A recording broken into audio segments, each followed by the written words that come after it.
Bible in a minute. Genesis 18.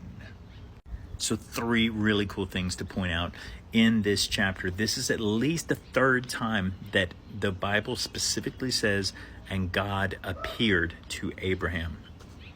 Now, sometimes in other characters, in other stories, God appears to someone in a dream, but this is a physical appearance of God, which is notable. It's called a theophany.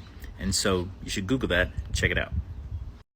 The second thing is God reiterates his promise that Abraham is going to have a child with his wife Sarah. And when there becomes a question about it, God's response is anything too hard for God? Is there anything that God can't do? If he can take these really, really old people, 100 years old Abraham, 90-year-old Sarah, if he can make them have a baby, is there anything too hard for God?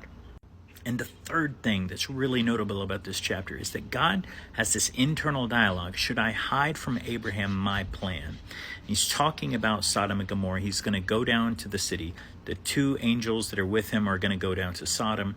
And the assumption is he's going to Gomorrah, and he's going to see for himself what is going on in those cities, because the outcry against the injustice being committed there is so great.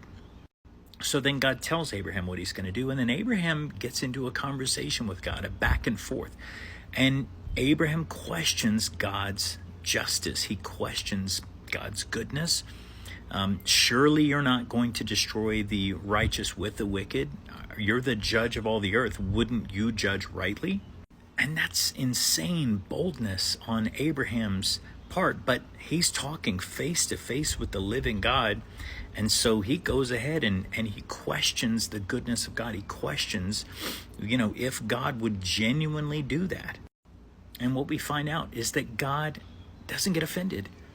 He never got offended. He never struck Abraham. He never went back on any of his promises to Abraham because of Abraham's boldness, because of him questioning God's motivation. Instead, he interacts with Abraham, one-on-one. And I think the important point there is that God is not afraid of your doubts. He's not afraid of your questions. He's not afraid of the times when you're hurting and you're wondering, I believe you're good, but right now it's hard to see it. Your goodness is not overwhelming me right now. Like pain, suffering, that's overwhelming me right now.